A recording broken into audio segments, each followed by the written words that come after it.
انسان ہمیشہ یہ جاننے کی کوشش کرتا آیا ہے کہ اس کی اصل حقیقت کیا ہے اور موت کے بعد اس کے ساتھ کیا ہوتا ہے۔ یہ سوال صرف کریوسٹی پیدا نہیں کرتا بلکہ ایک گہری روحانی ضرورت بھی ہے، کیونکہ ہر انسان کے دل میں کہیں نہ کہیں یہ احساس موجود ہوتا ہے کہ اس دنیا کے بعد بھی ایک زندگی اور وہی اصل منزل ہے۔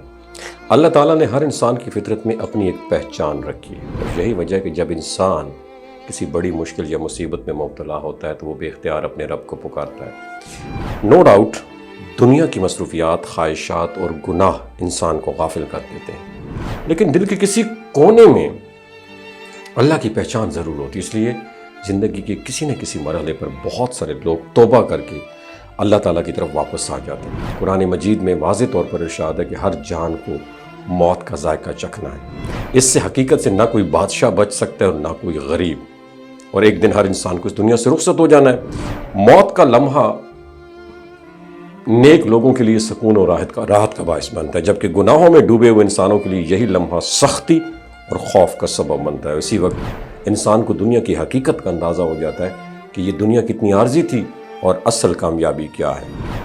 جب انسان کی روح جسم سے جدا ہوتی ہے تو اس کے بعد دنیاوی مراحل شروع ہو جاتے ہیں، جیسے غسل، کفن اور تدفین، لیکن یہ صرف جسم کے ساتھ ہونے والے معاملات ہیں۔ روح کا سفر یہاں پہ دی اینڈ نہیں ہوتا، بلکہ اصل سفر تو اس کے بعد شروع ہوتا ہے۔ اسلامی تعلیمات کے مطابق موت کے بعد روح ایک ایسے حالت میں داخل ہو جاتی ہے جسے عالم برزخ کہا جاتا ہے۔ یہ دنیا اور آخرت کے درمیان کا ایک سٹیج ہے جہاں روح اپنے اعمال کے مطابق قیامت تک سٹے کرتی ہے۔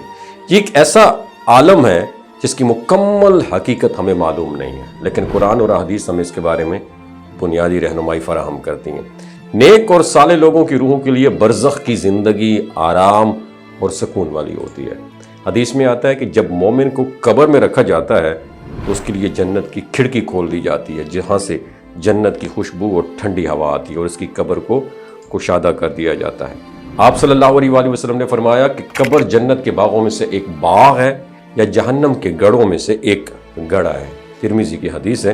اس سے معلوم یہ ہوتا ہے کہ عالم برزخ میں انسان کو اپنے انجام کی جھلک دکھا دی جاتی ہے۔ شہداء کے بارے میں بھی قرآن مجید میں خاص طور پر فرمایا گیا کہ اور جو لوگ اللہ کی راہ میں قتل کیے گئے انہیں مردہ نہ کہو، بلکہ وہ زندہ ہیں لیکن تم شعور نہیں رکھتے۔ اس سے معلوم کیا ہوتا ہے کہ اللہ تعالیٰ انہیں ایک خاص زندگی عطا فرما جاتے ہیں جہاں وہ اپنے رب کے پاس رزق پا رہے ہوتے ہیں، اور دوسری طرف وہ لوگ جنہوں نے دنیا میں نافرمانی، ظلم اور گناہوں پر اصرار کیا، ان کے لیے برزخ کی زندگی سخت ہو جاتی ہے۔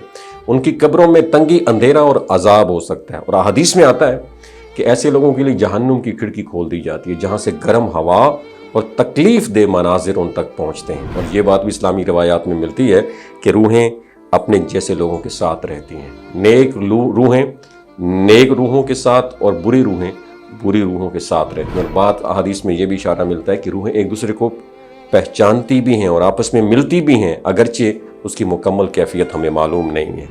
برزخ کی زندگی میں ایک اور اہم پہلو یہ ہے کہ دنیا میں زندہ لوگوں کے اعمال کا امپیکٹ بھی فوت شدگان تک پہنچ سکتا ہے، خاص طور پر دعا، صدقہ اور نیک اعمال اللہ کے حکم سے میت کے لیے فائدہ مند بن سکتے ہیں۔ رسول اللہ صلی اللہ علیہ وسلم نے فرمایا جب انسان مر جاتا ہے تو اس کے اعمال کا سلسلہ ڈسکنیکٹ ہو جاتا ہے، سوائے 3 چیزوں کے: صدقہ جاریہ، ایسا عمل جس سے فائدہ اٹھایا جائے، اور نیک اولاد جو اس کے لیے دعا کرے۔ صحیح مسلم کی حدیث ہے۔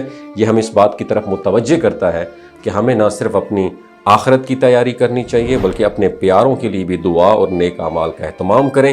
آخرکار قیامت کے دن تمام روحیں اپنے جسموں کے ساتھ دوبارہ ملا دی جائیں گی، اور ہر انسان اپنے رب کے سامنے پیش ہوگا۔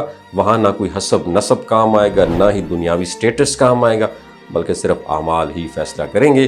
اس لیے ضروری ہے ہم اپنی زندگی کو سنجیدگی سے لیں، اپنے اعمال کو بہتر بنائیں، اس حقیقت کو ہمیشہ یاد رکھیں کہ یہ دنیا عارضی ہے جبکہ اصل زندگی آخرت کی زندگی ہے۔ وَمَا عَلَيْنَا إِلَّا الْبَلَاغُ الْمُبِينُ۔ ویڈیو اچھی لگی ہو تو شیئر ضرور کیجیے گا۔